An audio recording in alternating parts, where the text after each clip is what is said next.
महसूस हुए। अर्चना धीरे धीरे करीब कदमों से शिखा के करीब आकर बोली, कोई बात नहीं बेटी, तुम्हें अब यहीं रहना है। तुम सिर्फ मेरे बेटे के साथ प्यार से रहो और जल्दी से मुझे एक पोता दे दो। काम की चिंता मत करो, वो सब मैं कर लूंगी। कुछ ही दिनों के बाद अर्चना गर्भवती हो गई।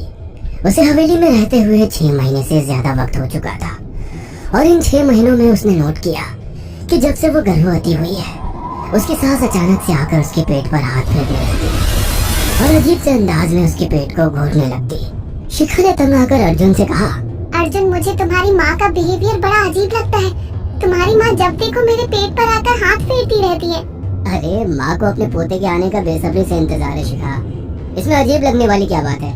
मैं तुम्हें कैसे समझाऊं? मैंने माँ की आंखों में एक अजीब सी चमक देखी है। कैसी चमक? शिखा के मुंह से अचानक से एक अल्फाज निकल गया, जैसे किसी डायन की आंखों में होती है। शिखा की बात सुनकर अर्जुन का गुस्सा 7वें आसमान पर पहुंच गया। वो गुस्से से चीखते हुए बोला, खबरदार शिखा, आगे एक शब्द मेरी माँ के खिलाफ मत निकालना, नहीं तो मुझसे बुरा कोई नहीं होगा। तुम्हें शर्म आनी चाहिए शिखा। जब से तुम यहाँ पर आई हो तब से मेरी माँ तुम्हारी कितनी चिंता करती है। वह तुम्हें समय से खुद नाश्ता बनाकर देती है, खाना देती है, यहाँ तक कि हवेली की साफ सफाई भी वो अकेली करती है। क्या बोलूं अब तुमसे, शर्म आती है मुझे तुम्हें अपनी पत्नी कहते हुए। इतना कहकर अर्जुन गुस्से से कमरे से निकल गया। शिखा अर्जुन से बहुत कुछ कहना चाहती थी मगर कह नहीं पाई। उसने महसूस किया था कि चाहे कितनी भी तेज आंधी और तूफान आए मगर हवेली के अंदर धूल की एक परत तक नहीं जमती थी और दिन ब दिन अर्चना के चेहरे की झुर्रियां कम होती जा रही थी। ऐसा लगता था मानो वो जवान हो रही हो। शिखा के अब 9 महीने कंप्लीट हो चुके थे और एक रात अचानक उसे प्रेगनेंसी पेन होने लगी। वो दर्द से तड़पने लगी। ये देखकर अर्जुन घबरा गया। वो दौड़ा दौड़ा माँ को बुलाकर लाया और बोला, माँ, हमें तुरंत शिखा को किसी अच्छे हॉस्पिटल में एडमिट कराना होगा। अर्जुन ने देखा कि उसकी माँ ने उसकी बात को सुना ही नहीं। वो तो बस शिखा के गर्भ की ओर आंखें फाड़ फाड़ कर देखी जा रही थी।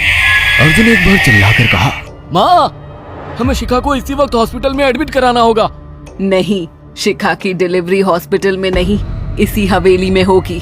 लेकिन इस हवेली में आपके और मेरे अलावा कोई नहीं है। तभी शिखा दर्द से तड़पने लगी। अर्चना ने अपने बेटे को धक्के देकर कमरे से बाहर निकाल दिया और दरवाजा बंद कर लिया। अर्जुन हक्का बक्का रह गया। अर्जुन दौड़ता हुआ गांव की ओर गया। उसने देखा कि गांव में एक पेड़ के नीचे गांव के सभी बुजुर्ग इकट्ठे थे। उनके हाथों में जलती हुई मशालें थीं।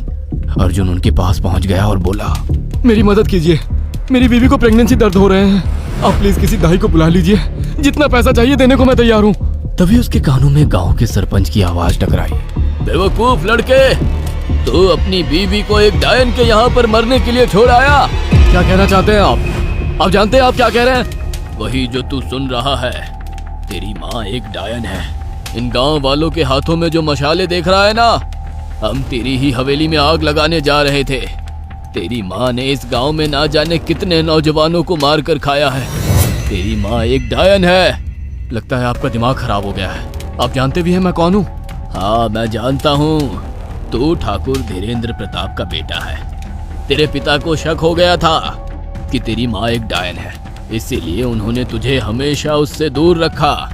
पहले तेरी माँ ने तेरे पिता को मारा और धीरे धीरे करके वह हवेली के सारे नौकरों को मार कर खा गई और फिर गांव वालों को भी मारने लगी।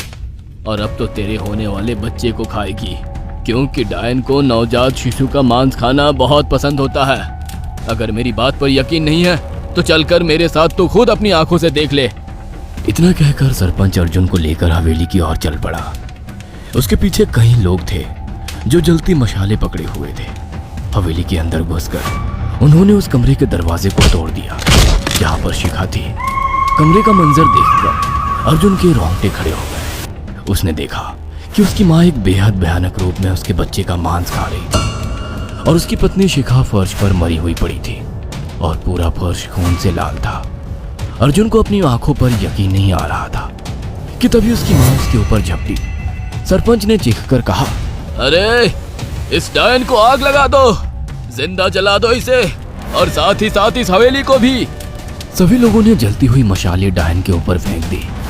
देखते ही देखते डायन दर्द से चीखने और चिल्लाने लगी और कुछ ही देर में वो जलकर राख हो गई।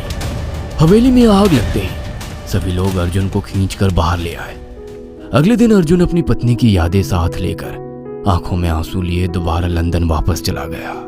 अगर आपको हमारी ये कहानी पसंद आई हो तो इसे लाइक और शेयर करना ना भूलें।